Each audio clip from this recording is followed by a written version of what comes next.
ચાલો good morning વિદ્યાર્થીઓ. હવે આગળ વધીએ ચેપ્ટર 4 માં. લાસ્ટમાં આપણે બાયોસાવરનો નિયમ ભણી ગયા હતા. આજે એનાથી એક પગલું આગળ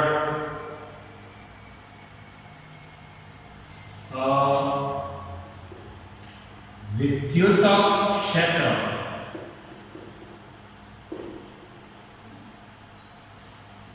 માટે કુલમ્બના નિયમ, એટલે વિદ્યુત બળ માટે કુલમ્બનો નિયમ.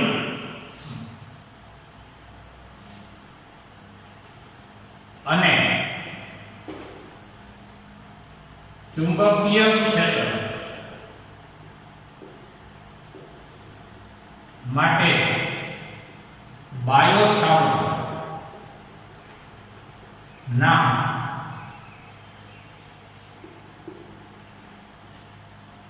નિયમો ની સરખામણી. તો પહેલો મુદ્દો એવો કહી શકાય કે તમારું જે વિદ્યુત ક્ષેત્ર છે એનું સૂત્ર છે E બરાબર kq/r². જ્યારે ચુંબકીય ક્ષેત્ર છે dB બરાબર, અહીં તમારે d લખવું ચાલે, નાના ખંડને કારણે dE બરાબર k dq/r². E હોય તો kq/r² અને dE હોય તો k dq/r².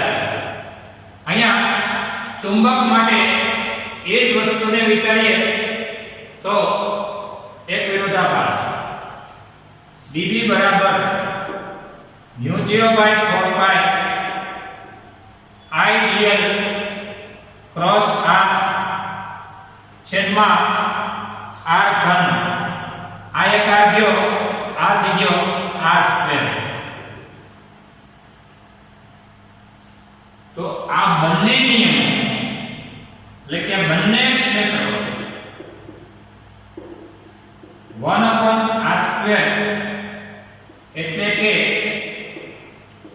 અંતરના વર્ગના વ્યસ્ત પ્રમાણમાં છે. અને બંને ક્ષેત્રો લાંબા અંતર, કારણ કે અંતર વધે એમાં ઘટે છે, એટલે કે બંને ક્ષેત્રો લાંબા અંતર માટે લાગે છે. અહીંયા E ના સમપ્રમાણમાં q છે ક્ષેત્ર, જ્યારે ત્યાં B ના સમપ્રમાણમાં IDL છે. આની સરખામણી આ પ્રવાહ ખંડ કહેવાય, એની સરખામણી એના સમપ્રમાણમાં ચુંબકીય ક્ષેત્ર છે. જ્યારે અહીંયા વીજભાર, સૂક્ષ્મ વીજભાર dq ના સમપ્રમાણમાં સૂક્ષ્મ ઇલેક્ટ્રિક ફીલ્ડ છે. આ એક સરખામણી છે. બીજી રીતે કહીએ તો વિદ્યુત ક્ષેત્રનો ઉદ્ગમ, વિદ્યુત ક્ષેત્રનો ઉદ્ગમ વીજભાર છે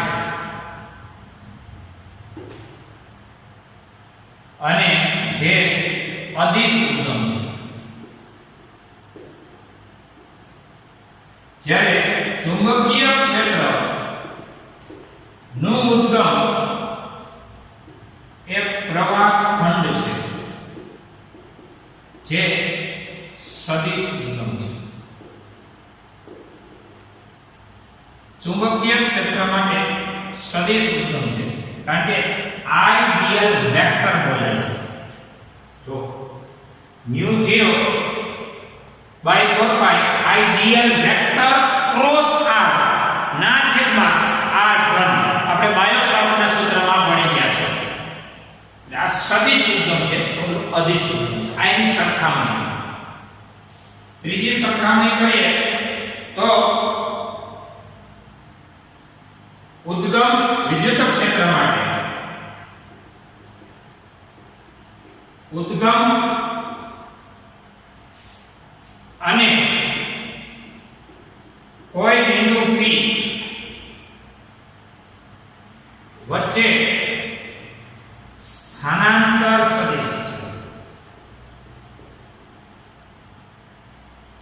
ઉદ્ગમ અને કોઈ બિંદુ P વચ્ચે સ્થાનાંતર સદિશની દિશા બદલવી પડે છે. એ કેમ? તો કે વીજભાર q થી r અંતરે P બિંદુ છે તો E બરાબર aq r સ્ક્વેર. વાત પૂરી થઈ ગઈ. વીજભાર અને P થી સ્થાનાંતર સદિશ બનશે. જ્યારે ચુંબકીય ક્ષેત્ર માટે ઉદ્ગમ અને કોઈ બિંદુ P વચ્ચે ઉદ્ગમ અને બિંદુ P વચ્ચે સ્થાનાંતર સદિશની દિશા ને લંબ ચુંબકીય ક્ષેત્ર છે. અહીંયા વિદ્યુત ક્ષેત્રની દિશા આવે છે. વિદ્યુત ક્ષેત્રની દિશા ક્યાં હોય તો કે એકમ ધન તો કરી લો. આ ધન છે, ધન અપાકર્ષી દિશા હોય. આ E વેક્ટરની વાતો આવે છે. E વેક્ટર એટલે k/r² ને r કે મારો કહેવાનો મતલબ સમજી ગયા. વિદ્યુતથી r સ્થાન સદિશ છે. ઇલેક્ટ્રિક ફિલ્ડની દિશા એ r ની દિશામાં છે એમ કહું છું. જ્યારે ચુંબકીય ક્ષેત્ર માટે ઉદ્ગમ એટલે કોણ ઉદ્ગમ તો કે આવું આઈડિયલ પ્રવાહધારી તાર અને આઈડિયલ ખંડ. આ તમે ભણી ગયા છો. એ એવી છે. ઉદ્ગમ એટલે આઈડિયલ ખંડ.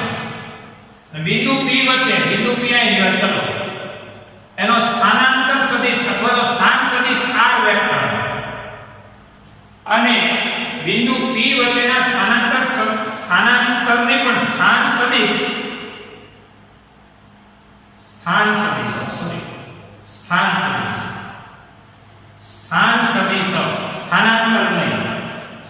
સદિશ ને લંબ ચુંબકીય ક્ષેત્ર હોય છે. એને લંબ હોય છે ચુંબકીય. હવે આવવા એનો સ્થાન સદિશ આવવા અને એને લંબ એટલે ચુંબકીય ક્ષેત્ર હોય એની ચોકડી મારેલી. જો આઈડિયલ r એટલે ચુંબકીય ક્ષેત્ર જમણા હાથના સૂત્રના નિયમથી ક્યાં જાય?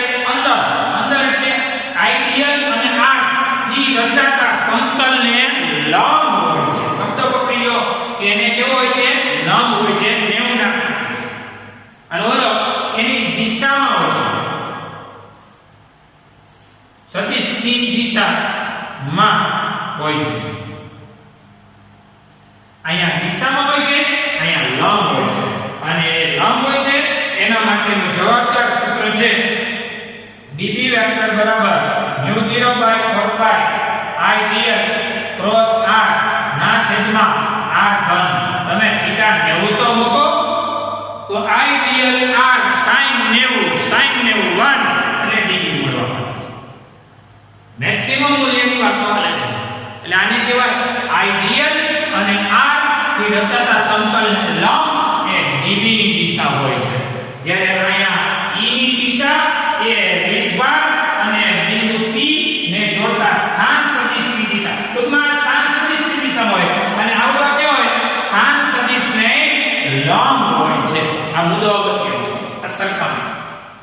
એક છેલ્લી સરખામણી આપણે હમણાં ભણ્યા હતા આગલા લેક્ચરમાં અને એ છે c² બરાબર 1/μ0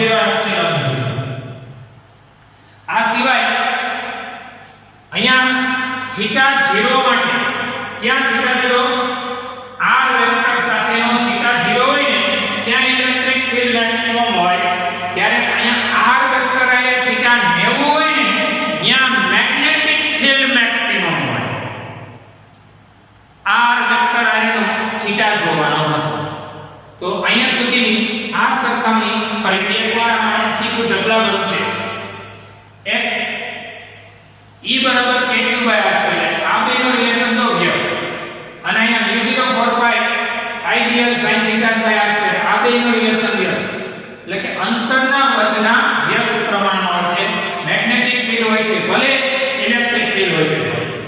લાંબા અંતર માટે હાલે.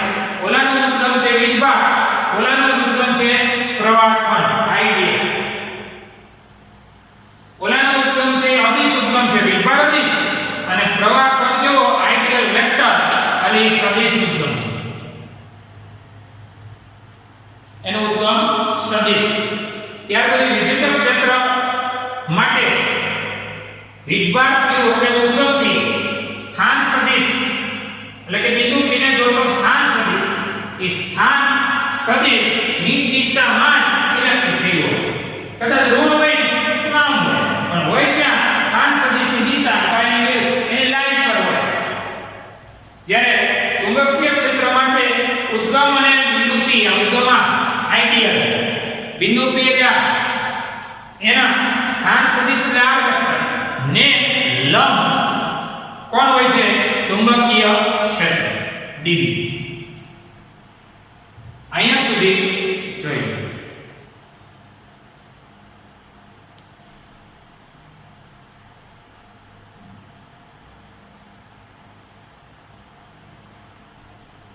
ચલો ઉદાહરણ 5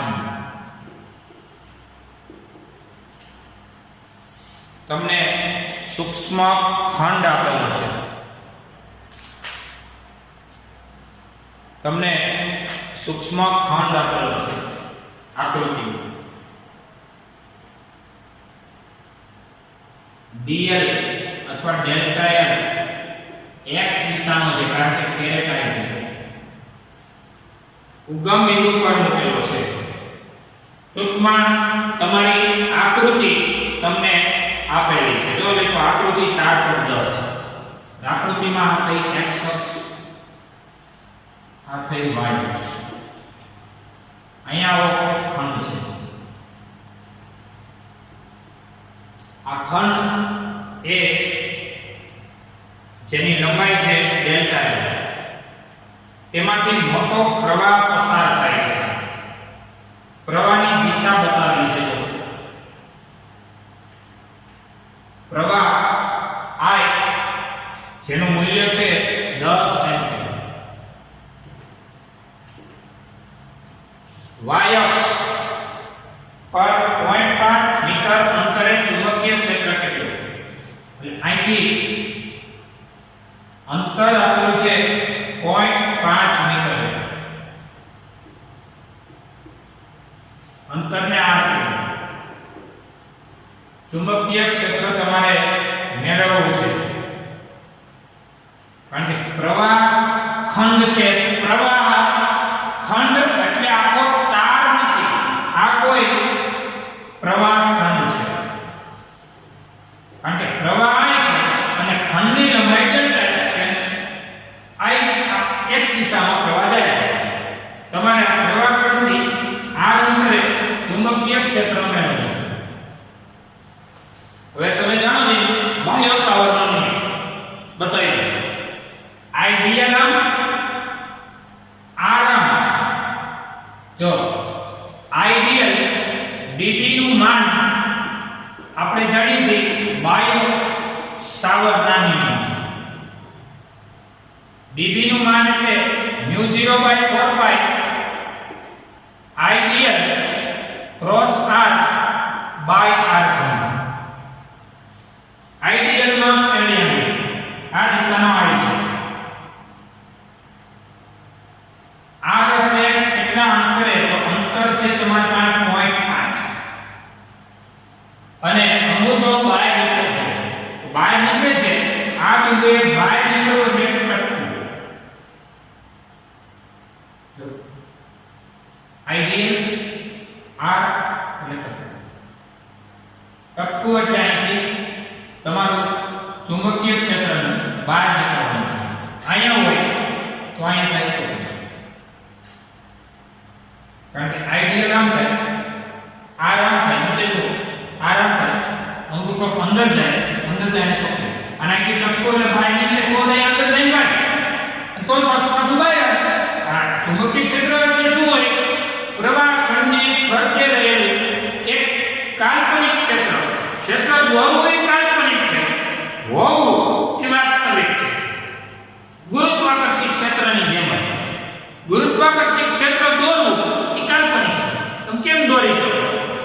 દોરો બહુ, પછી આસપાસ કેમ ક્ષેત્ર કેમ દોરો બહુ, તો આમ ડોટ ડોટ ડોટ ડોટ કરો એટલે ખબર પડી જાય કે આ પૃથ્વી છે અને આટલામાં એનું ગુરુત્વાકર્ષણ ક્ષેત્ર છે. કોઈને દેખાતું નથી, વૈજ્ઞાનિકોને નથી દેખાતું ક્ષેત્ર આવું. હા, અનુભવવાનું છે બધાને અનુભવ થયો જ છે કે ગુરુત્વાકર્ષી ક્ષેત્રનું પ્રભુત્વ છે, અનુભવ છે, પણ દોરવું એ કેવું છે? કાલ્પનિક છે. આકૃતિ તમને આપેલી છે. હવે આ આપેલું છે ચુંબકીય ક્ષેત્રનું મૂલ્ય કેટલું? ડેલ્ટા x તમને આપ્યું છે 1 સેન્ટીમીટર એટલે કે 10 ની -2 મીટર. તમારે આમાંથી આગળ વધો તો ચુંબકીય ક્ષેત્રનું મૂલ્ય કેટલું? તો બાયોસાવર્ટના નિયમથી આ લખી શકાય. અહીંયા μ0 નું મૂલ્ય થાય 4 pi 10 7 બાય 4 pi. આ બે કેન્સલ થયા. I એટલે પ્રવાહ જેનું મૂલ્ય છે 10. એક લેવલ વધારીએ તો આમ લખી શકાય, જો μ0 by 4 pi ideal r sin 90 degree by r. sin 90 એટલા માટે ideal આમ છે, r આમ છે, તો ideal અને r વચ્ચેનો થીટા લો, ideal આમ છે અને r આમ છે, થીટા બોલો 90 sin 1 એક એક r ઉડી ગયો, r ઘનમાંથી એક r ઉડી ગયો વર્ગ. μ0 એટલે 4 pi 10 7 પ્રવાહ 10 એમ્પિયર. dn એટલે સૂક્ષ્મ લંબાઈ, ei dn એટલે સૂક્ષ્મ લંબાઈ. એ ડેલ્ટા l કયો કે dl કયો? ડેલ્ટા એટલે ફેરફાર, d એટલે નાનો ફેરફાર એટલે નાનો ભાગ, તો એ ડેલ્ટા l જ આવશે અને અથવા કહી દેશું ડેલ્ટા l. અહીંયાથી જ લીધો જો માહિતી અને x દિશા ડેલ્ટા l એ dl અને એનું મૂલ્ય અને અથવા dl પણ કહી દઈશું. સૂક્ષ્મ કણ કયો કે ખંડ કયો એટલે છે 10 ની -2 sin 90 છેદમાં 4 pi અંતરનો વર્ગ અને એ છે 0.5 નો વર્ગ. આ બે કેન્સલ. હવે કેલ્ક્યુલેટર મારીએ 10 ની ઘાત પછી 1 ભાગ્યા 0.5 ના છેદમાં 0.5 એટલે થાય 4.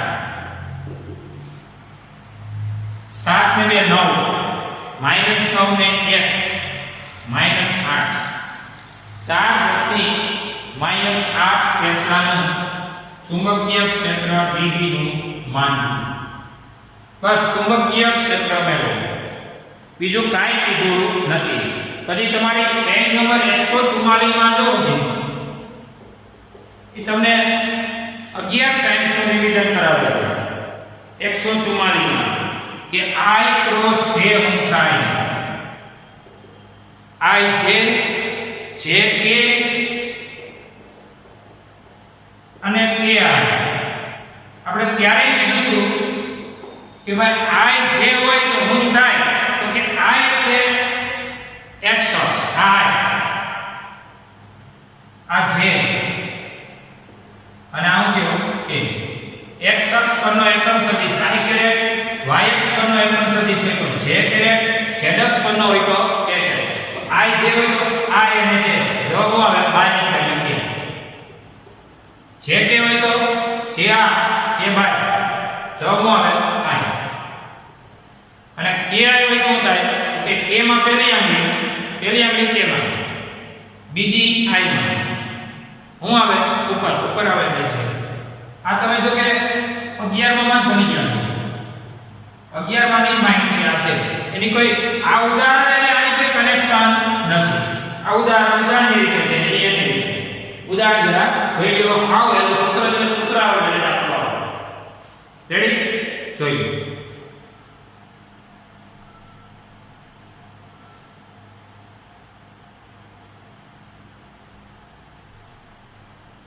ચલો નેક્સ્ટ પોઈન્ટ, વિદ્યુત પ્રવાહ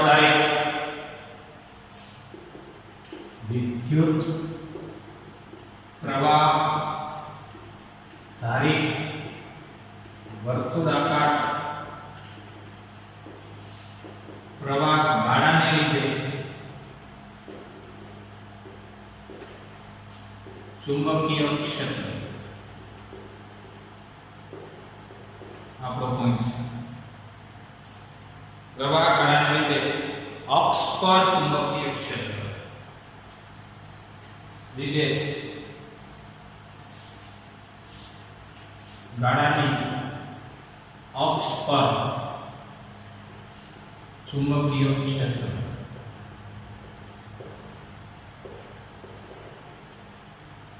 પ્રવાહ ગાળો એટલે લૂપ, બંધ ગાળો. સામાન્ય રીતે આપણે કેપિટલ R ત્રિજ્યાને પ્રવાહ ધારિત રિંગ ને ધ્યાનમાં લો. કેપિટલ R જેનું કેન્દ્ર O છે, અને આ રિંગના કેન્દ્રથી x અંતરે P બિંદુએ ચુંબકીય ક્ષેત્ર મેળવવું છે. અક્ષ પરના P બિંદુએ ચુંબકીય ક્ષેત્ર તમારે મેળવવું છે. ચલો ધ્યાન આપજો. આવી કોઈ રિંગ છે, તમને એમ થાય આવી થોડી હોય રિંગ, ટૂંકમાં આવી રિંગ છે, આવી રિંગ છે, એટલે આ રિંગની અક્ષ છે.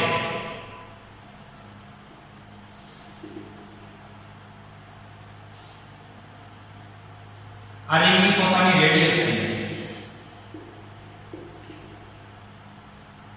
આ પ્રવાહ ખંડ છે.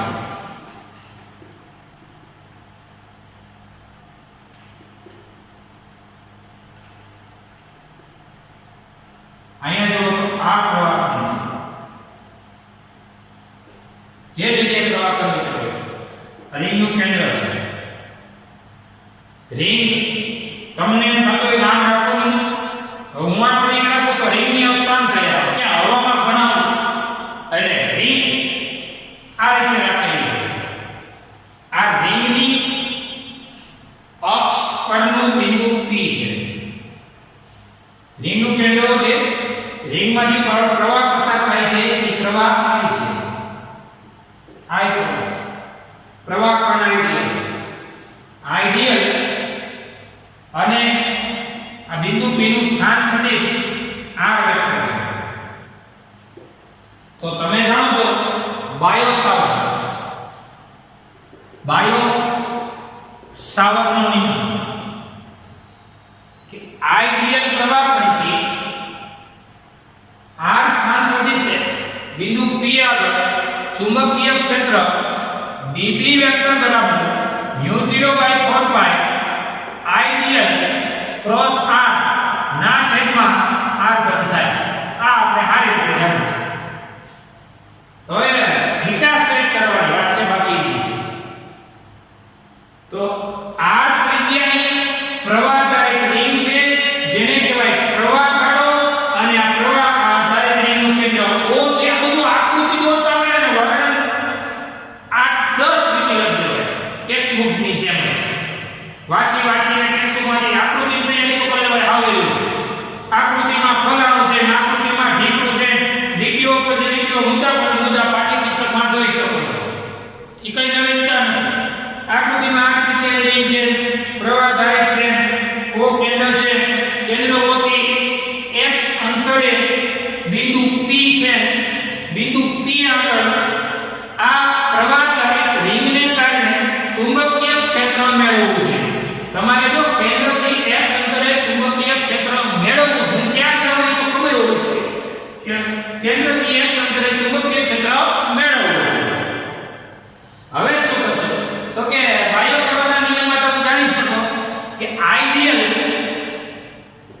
લંબ r હોય તો જ શું થવાનું છે તો કે આઈડિયલ r sin 90 1 થવાનું છે હોય તો જ db નું માન મેક્સિમમ મળે. હવે આઈડિયલ r tan θ 0 હોય તો db નું સુરસુર્યું થાય આઈડિયલ r sin 0 0 થાય એટલે એ જોવાનું છે. હવે સમીકરણ 1 પરથી db નું માન એટલે μ0 4 pi ideal r by r ઘન, કારણ કે sin 90 1 એંગલ લંબ છે એટલે કે એક એક આડું કરજો.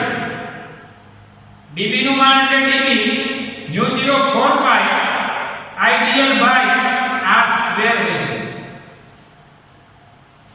ખાસ તો એ જો કે આઈડિયલ અહીંયા છે અને r આ છે, આ બે વચ્ચેનું થીટા 90 છે. અહીંયા 3D આકૃતિ નથી, અહીં દોરવી પડે છે 2D માં. 3D માં નહીં લો. આ પ્રવાહ ગાળો છે એટલે કે રિંગ છે, એમાં આઈડિયલ આમ છે, આઈડિયલ આમ છે જો જરા માર્કરની દિશામાં આઈડિયલ, અને r આમ છે બિંદુ P ની દિશામાં. તો આઈડિયલ અને r આ બે માર્કર વચ્ચેનો થીટા જોઈ લો. આઈડિયલ આમ r આમ બે વચ્ચેનો થીટા કેટલો થયો 90. ઈ એક મુદ્દો એ સમજવા જેવું છે. હવે બીજી બાબત કે ભૂમિતિમાં અહીંયા ખૂણો થીટા છે. કોની વચ્ચેનો તો કે રિંગની ત્રિજ્યા અને તમારો r સ્થાન સદિશો છે, ખૂણો થીટા છે. તો અહીંયા થીટા હોવાથી z બનશે, તો ભૂમિતિમાં અહીંયા થીટા થશે. બીજું આ આઈડિયલ થી r સ્થાન સદિશ છે, અહીંયા તમારું db ની દિશા સેટ કરો. અહીં જો આઈડિયલ r આમ db આમ ક્રોસમાં જાય, ક્રોસમાં એટલે આમ કેમ કરું એટલે આપણે આ રીતે વિચારીએ છીએ.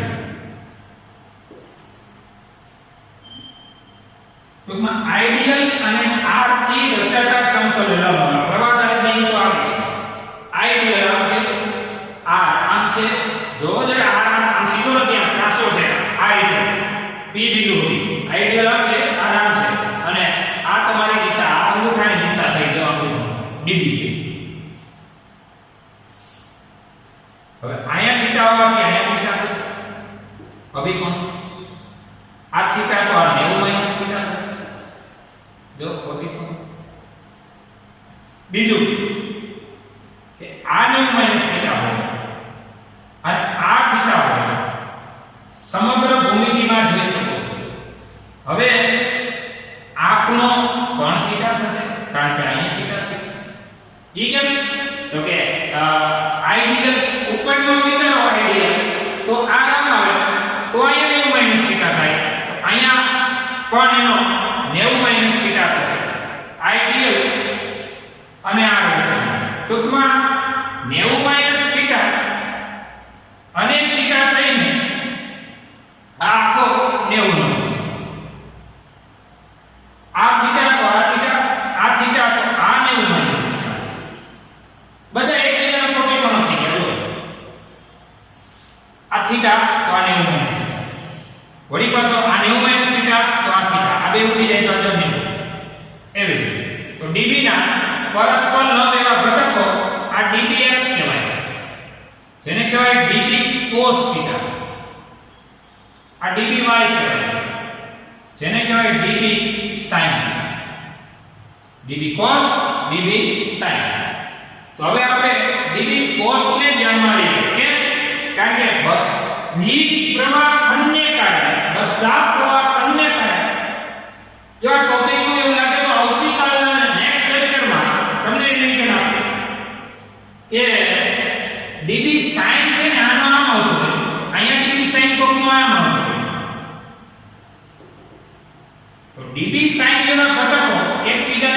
કરતા હોય નાનું, તો db cos ને ધ્યાનમાં લેવાનું થાય. તો અહીંયા લખીશ db sin ઘટકો એકબીજાને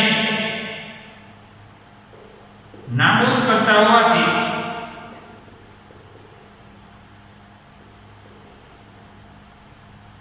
db x બરાબર db cos થીટા ને ધ્યાનમાં લેતા. તો dbx એટલે db cos થીટા ને ધ્યાનમાં લેતા. તો હવે dbx બરાબર db cos થીટા. ચલો db કોણ છે? તો કે μ0 by 4 pi ideal by r square છે. અને cos થીટા કોણ છે? તો કે પાસેની બાજુ છેદમાં કર્ણ છે.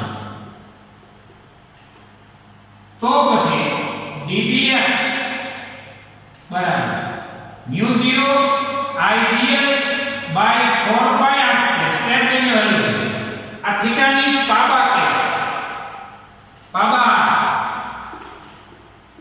અને કર્ણ કાટખૂણાની સામે હોય. કાટખૂણો આ છે, કર્ણ આ છે, સ્મોલ r. તો પછી dbx બરાબર μ0 ideal મોટો r by 4 pi r નો ઘન. હવે આ શું છે? તો કે અહીં સ્મોલ r એટલે અંડરરૂટ માં r square plus x square છે. ચેક કરો, r સ્ક્વેર અને x સ્ક્વેર પાયથાગોરસનો પ્રમેય એટલે સ્મોલ r છે. આમ ન લખવું હોય આખાનું વર્ગમૂળ, વર્ગમૂળ એટલે 1/2 થાય. એટલે કે dbx બરાબર μ0 ideal r by 4 pi અને r નો ઘન. સ્મોલ r એટલે કોણ? મોટો r square plus x square ની કેટલી ઘાત? તો કે 1/2 ઘાત.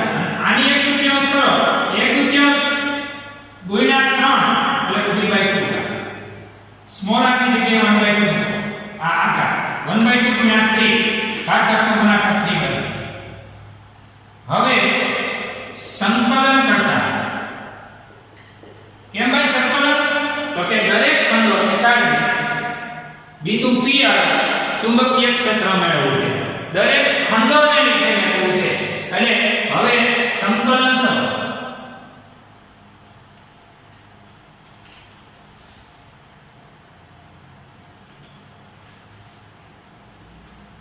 તો આ થયું સમીકરણ 1 2 અને આ થયો 3. એક હતો, આ 2 અને આ થયો 3. સંકલન કરીએ છીએ. હવે સંકલનમાં db μ0 હતો, પ્રવાહ તારનો પ્રવાહ હતો, કેપિટલ R એક રિંગની ત્રિજ્યા હતો, 4 પાઈ હતો, કેપિટલ R હતો, x એટલે કેન્દ્રથી આપેલ બિંદુનું અંતર હતો. વૈધો તો કે સંકલન માટે dbx નું સંકલન કરો એટલે dx μ0 I r 4 pi r square plus x square ની ડોટ ઘાત અને dl dl નું સંકલન કરીએ તો dl dl dl dl dl dl dl dl dl dl આખી રિંગની લંબાઈ થઈ. ફરી આવો આપણે પરિઘટને થાય 2 pi r dl નું સંકલન. એક એક પાઈ કેન્સલ, એક એક બગડો કેન્સલ. તો dx બરાબર μ0 I r સ્ક્વેર જો ના છેદમાં 2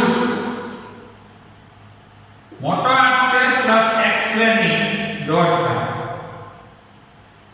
આ તમારું પાઠ્યપુસ્તકનું સૂત્ર થઈ પેજ નંબર 146 નું 15 મ્યુ 0 r સ્ક્વેર 2 મોટો r સ્ક્વેર x સ્ક્વેર ની ડોટ થાય અને કઈ દિશામાં હોય જો અહીંયા વેક્ટર મારો તો અહીંયા કેરેટ મારો એટલે આ વેક્ટર થઈ જાય કારણ કે પ્રવાહધારી રિંગ તો આમ છે અને ચુંબકીય ક્ષેત્ર આમ છે બધાયના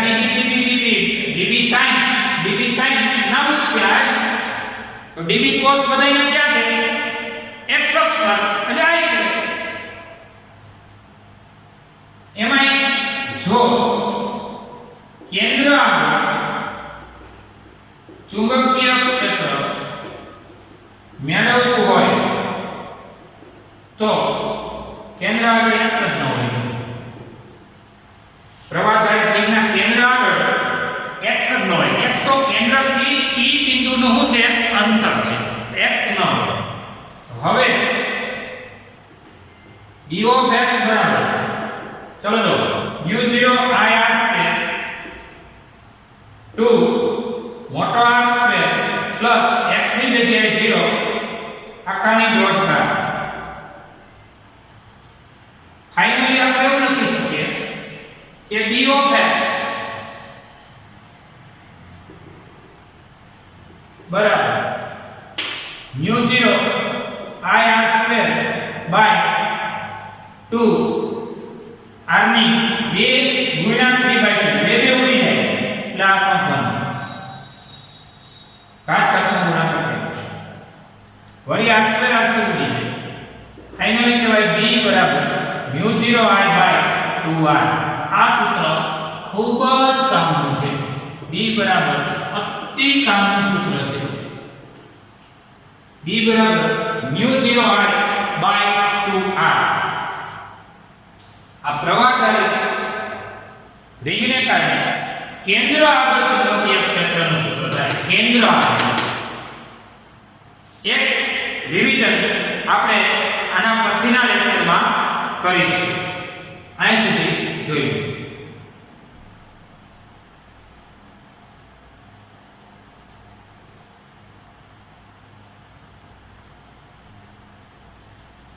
જરા નોંધી લો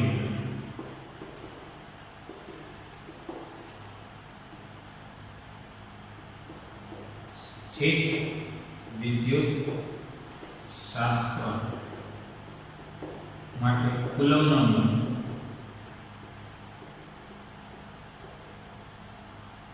સ્થિત વિદ્યુત શાસ્ત્ર માટે કુલમ્બનો નિયમ અને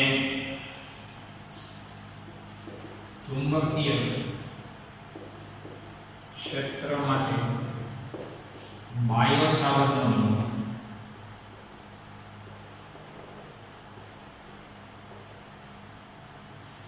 સામ્યતા અને વિષમતા ટૂંકમાં એની સરખામણી કરવાની ક્યાં ક્યાં સરખું છે ક્યાં ક્યાં જુદું છે વિષમતાઓ લખો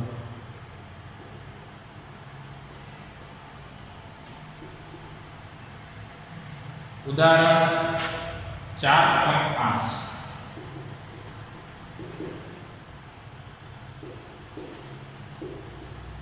ત્યાર પછી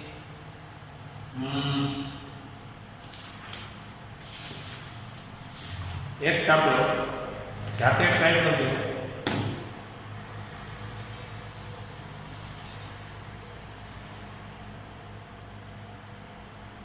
કાંઈ વાંધો નહીં એક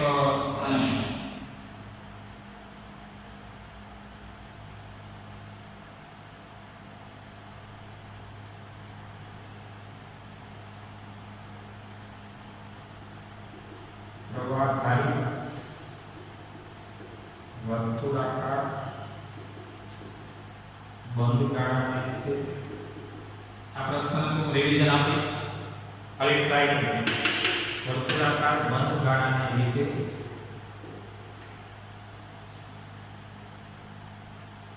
કેન્દ્ર આગળ